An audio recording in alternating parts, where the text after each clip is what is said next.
Queridos hermanos, iniciamos nuestra jornada como siempre, con la ayuda, con la fuerza del Señor a través de su palabra.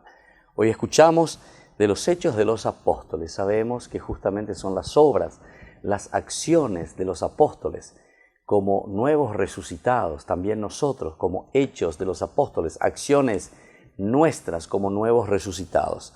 El sumo sacerdote nos dice con todos sus partidarios, los de la secta de los saduceos, llenos de envidia, hicieron arrestar a los apóstoles y los enviaron a la prisión pública.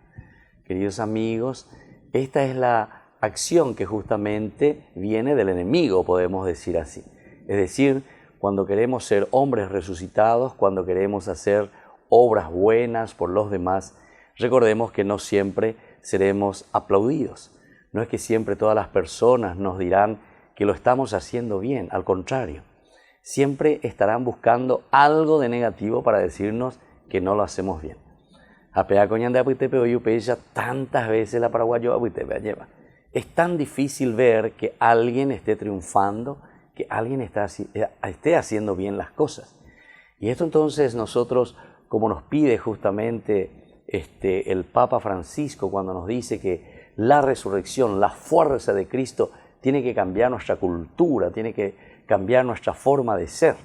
Entonces, intenta la ñamañave y allí bañan de paraguayo ya muchas veces. Aquí la palabra dice llenos de envidia.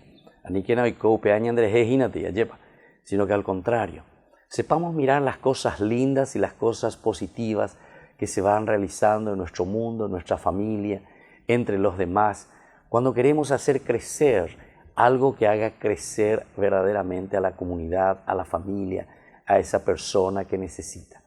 Pero entonces, que tenemos que tener la fuerza y la gracia del Señor. El Espíritu resucitado, tener el Espíritu de Cristo que ha vencido a la muerte, nos llama también a nosotros la atención para que podamos decir, nosotros hemos vencido a la muerte. Nosotros hemos vencido a todo aquello que nos pueda separar de un amor verdadero y sincero hacia el Señor. Que el Señor les bendiga a todos y que les dé su gracia en este día. El Padre, el Hijo y el Espíritu Santo. Amén.